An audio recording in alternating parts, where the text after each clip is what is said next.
शेर और बंदर की दुश्मनी। प्यारे बच्चों, इंसानों की तरह जंगल के जानवरों में भी जमीन के कब्जे को लेकर कई बार लड़ाई हो जाती है। ऐसे ही एक बार एक पहाड़ी पर बंदरों का कब्जा था। अचानक एक दिन वहाँ एक शेर रहने आ गया। उसने आकर पहाड़ी की एक गुफा पर कब्जा कर लिया। शेर के वहाँ आ जाने से बंदरों को परेशानी हो गई, मगर शेर था कि अपने सेक्रेटरी सियार के साथ उस गुफा में मस्त था। एक दिन सारे बंदर हिम्मत करके शेर के पास शिकायत करने पहुँच गए। शेर राज, आपके इस पहाड़ी पर आ जाने से हम बंदरों के परिवारों को तकलीफ हो गई है। कृपया आप यहाँ से चले जाएं। कहाँ चला जाऊं? वहीं जहाँ पहले रहते थे। क्यों चले जाएं? सारी दुनिया जानती है शेर गुफा में रहते हैं और बंदर पेड़ पर। ये यही रहेंगे। तुम लोग पेड़ पर जाओ। नहीं, तुम यहाँ से जाओ। होश की दवा करो। तुम्हें पता है तुम किससे बात कर रहे हो? एक पंजे की औकात है तुम्हारी। लेकिन मैं वादा करता हूँ, मैं तुम लोगों को तब तक तकलीफ नहीं दूंगा जब तक कि तुम लोग मुझे तकलीफ न दो। लेकिन हमारे कूदने से आपको तकलीफ तो होगी ही। नहीं होगी। तुम लोग यहाँ नहीं, पेड़ पर जाकर कूदो, समझे? शेर का रवैया बंदरों को पसंद नहीं आया।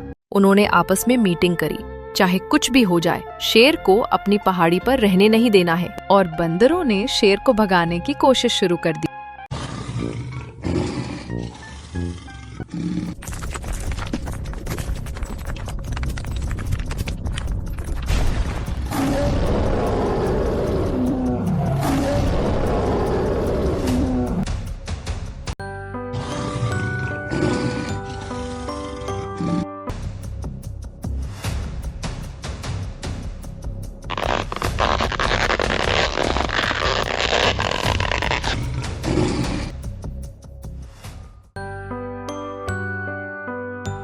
सियार, खाने के बाद तालाब पर पानी पीने जाना बड़ा बोरिंग काम है। आज से तुम पानी लाकर यहीं गुफा पर रख दिया कर। जो आज्ञा शेरराज। ला बेटा पानी। तुझे नानी याद ना दिलाई तो कहना, हम तुझे यहाँ पानी पीने देंगे ही नहीं, तो तू खुद ही गुफा छोड़कर चला जाए। और उसके बाद सिलसिला शुरू हो गया। सियार जैसे ही पानी लाकर गुफा के बाहर रखता, बंदर चुपचाप दबे पांव आते। उसके पानी के कठौते में एक बांस घुसा आते, दूसरी तरफ से पानी खींचते और पहाड़ी से नीचे झुका देते। कठौते का सारा पानी बांस के थ्रू नल की तरह बहकर पहाड़ी से नीचे गिर जाता। पूरा कठौता खाली होते ही बंदर बांस लेकर भाग जाते। पहले दिन तो शेर ने कठौता खाली देखकर सियार को खूब फटकार लगाई। सियार, मैंने तुमसे कहा था मेरा कठौता पानी से भर देना। तुमने मेरा इतना सा काम नहीं किया। किया तो था शेरराज, मैंने पूरा कठौता पानी लाकर भर दिया था। तो फिर सारा पानी कहाँ गया? हो सकता है धूप में सूख गया हो। कल ज्यादा पानी ले आऊंगा। और दूसरे दिन सियार लाकर जैसे ही पानी भरकर जाता है, बंदरों की टोली फिर बांस लिए आती है और उसका पानी खींचकर पहाड़ी से नीचे कर देती है। एक बार फिर सारा पानी नीचे गिर जाता है। सियार, मैंने तुमसे कहा था इस कठौते को पूरी तरह से पानी से भर देना। कठौता पूरी तरह से खाली है। लगता है तुम कामचोर होते जा रहे हो।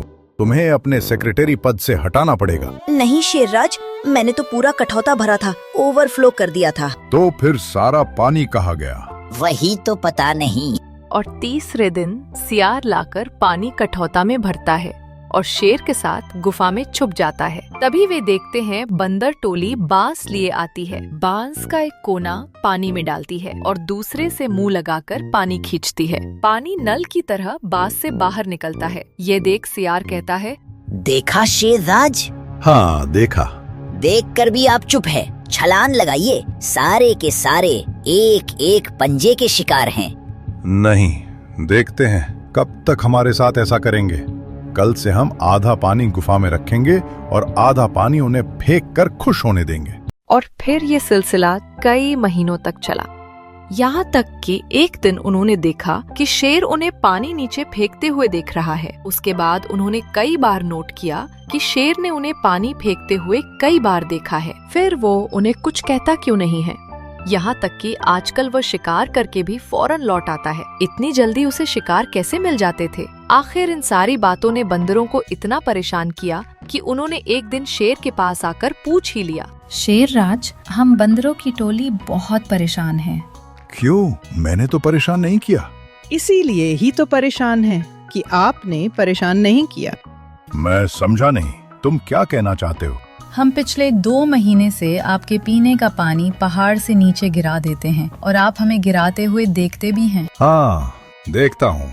फिर भी आप हमें कुछ कहते क्यों नहीं? हम पर गुस्सा क्यों नहीं होते? आखिर हम आपके साथ इतना बुरा करते हैं, आपका नुकसान करते हैं। कोई नुकसान नहीं करते, बल्कि तुम लोगों की वजह से मेरा फायदा हो रहा है। फायदा? कैसा फायदा? तुम लोगों ने देखा नहीं कि आजकल मैं कितनी जल्दी शिकार करके आ जाता हूँ? हाँ, यही तो मेरा फायदा है, तुम लोगों की वजह से।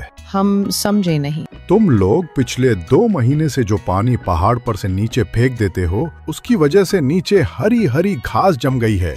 उसे चरने के लिए कई सारे जानवर आते हैं। वह नीचे मुंह करके चरते रहते हैं और मैं पहाड़ी पर से सीधा उन पर जंप लगाता हूँ और उनका शिकार करके आ जाता हूँ।